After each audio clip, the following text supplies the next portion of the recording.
ActionSA has announced Funzi Ngobeni as its Gauteng Premier candidate for this year's general elections. Ngobeni now joins me in studio. Funzi, good to see you. Thanks so much for coming onto the show. Thank you very much for having us, Hugo. Very, very important period in your career, in the life of ActionSA.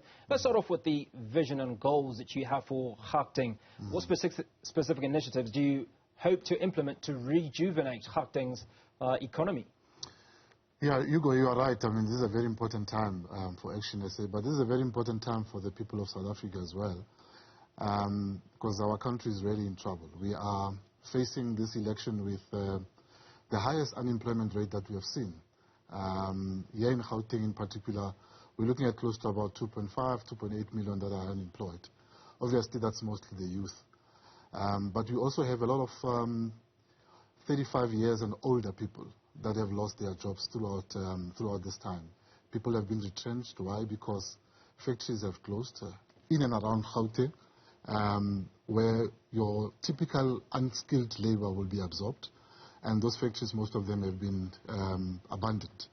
So we need to look at that in terms of rejuvenating our economy, because the more people you've got employed, the more taxpayers we've got.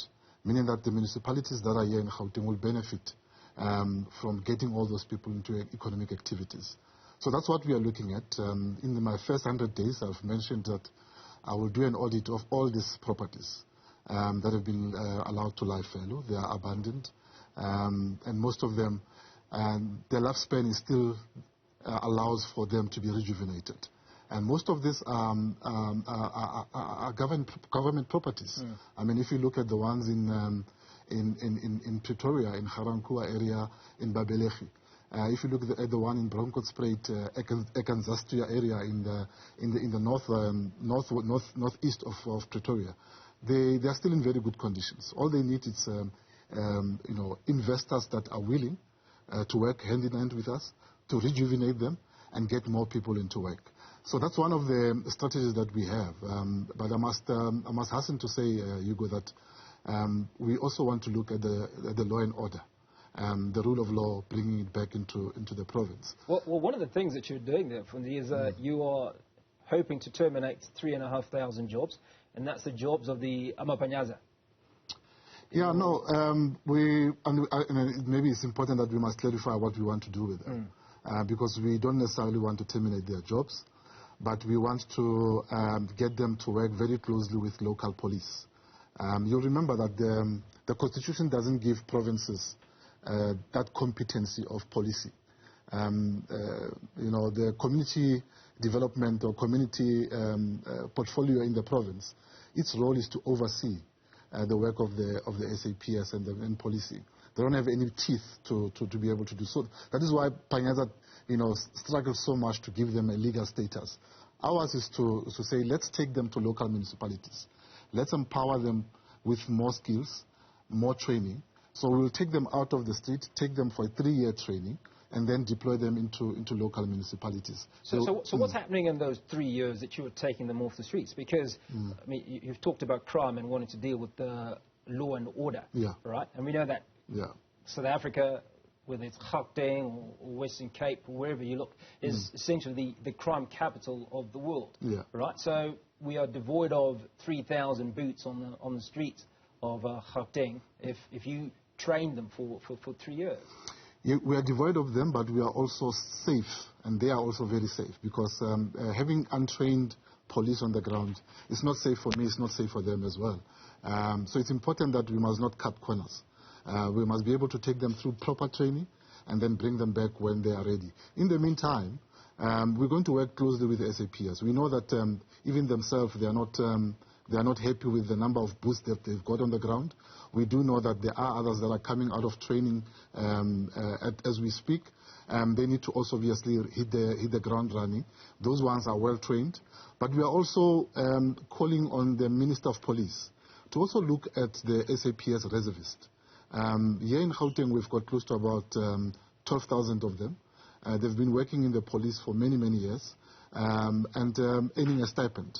And they are trained. They work on a daily basis with the SAPS, but they're not being absorbed, ignored when there are positions and so forth. So We're going to work with the National Police Minister to get those SAPS reservists on the ground as well to assist us to deal with crime. But talking about crime, Hugo, there's also, I mean, the Premier has been talking about CCTV cameras, about, helicopters and all those things, which are very, very important, and we must welcome those type of interventions. But like I said, all this needs to be taken to, to local municipalities. They are close to where the murder rates are happening. They are close to where the Zamazamas are actually operating. They can be able to work with communities, the private security companies, and everyone that is involved in law enforcement to ensure that the work gets to be done properly on the ground. The challenge with municipalities, though, is that many municipalities are failing with service delivery, yeah, which should be their core competence. Absolutely. Right? They should be ensuring refuse collection is done on time, potholes are taken care of, and that people have potable drinking water at any given time. So you're suggesting that despite these failures or their ability to deal with existing portfolios, that they would be able to manage another portfolio.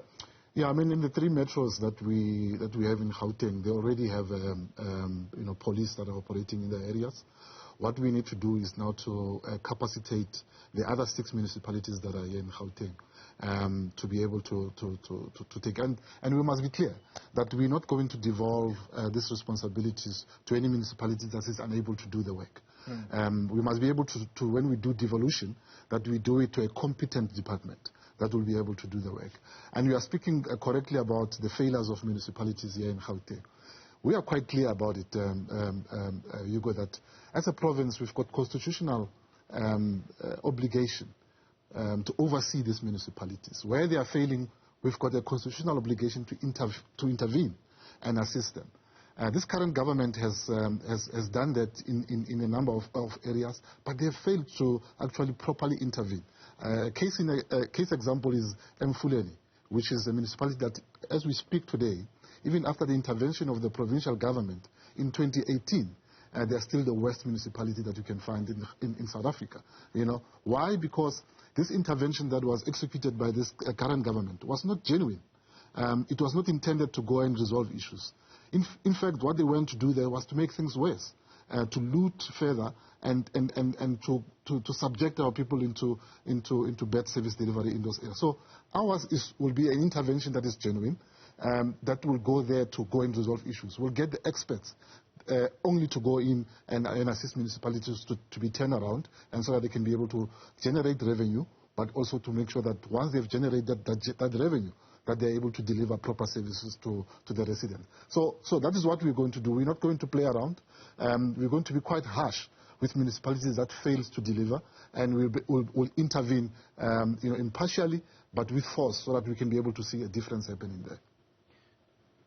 Now, the one thing that you might have going for you is that you're a former MMC. Your leader is also a former mayor of Johannesburg. How important are these credentials in ensuring that within the 100 days that you speak of, you're able to hit the ground running and enjoy huge amount of success? Yeah, what we also did with President Mashaba when I was working with him was to manage the coalition. For 3 years, we were in coalition, and we were working with the EFF, which didn't really sign a coalition agreement with us, but they were supporting us. And for that 3 years, we managed to do a lot of things with the teams that we were working with, these coalition partners that we were working with, including the EFF. And how we managed to do so was to consult, was to engage everyone on a daily basis, to treat everyone with respect, and to ensure that everything that we do, that we take to council, is well consulted. And by so doing, we managed to have a very stable coalition for 3 years. And since we left, we have never had a very stable coalition. So that's one of the positives and that we are bringing into this race. And Mr. Mashaba, having been the mayor and championing the issue of insourcing of security guards and cleaners, is something that we are going to do at the higher level, at the provincial level and also at the national level. We are going to take those programs there so that we can be able to see a lot of our people who are being exploited by contractors then getting a dignity that they deserve. the issue of the inner city regeneration. You know, when we were in government with Mr. Mashaba, we managed to take a lot of these properties, and we were ready to give them to the private sector to redevelop them into affordable housing, to redevelop them into SMME hubs. And once we are able to do so, generate even more work, get young people to be trained as artisans and so forth. That program, we're going to take it to the province. We're going to take it to other municipalities that are around here in the province. So those are the credentials that we are honored to have them, and we are going to use them effectively to turn around Gauteng and South Africa as a whole. I like the issue that you bring in the collaboration and the coalition, because it is a big factor, and I think it must be giving any leader a headache as much as it does give the voters themselves a headache, because there are very, very few coalition governments that have run successfully. Yes, and that's really quite unfortunate. I mean, we saw what was happening in Ekurhuleni a few days ago. If it's not a coalition that is that really has been well thought, and plans have been put in place, and we're going to end up with what is happening between ANC and EFF.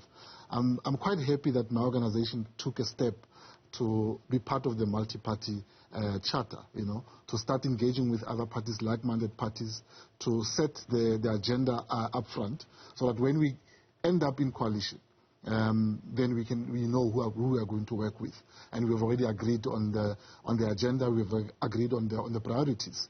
That's not to say that we don't want outright majority, because here in Gauteng we've got an opportunity to get an outright majority and run this government alone, and that's what we are asking the people of Gauteng to do, to give us a full mandate, so that we can be able to then implement our policies without any interference. But in the event that the voters decide to give us a coalition, with the experience that I have from working with Mr. Mashaba in the city of Johannesburg on managing the coalition, ensuring that we respect each and every partner in the coalition. Whether you've got 1 member or 20 members, you are very important. We'll be able to make a difference.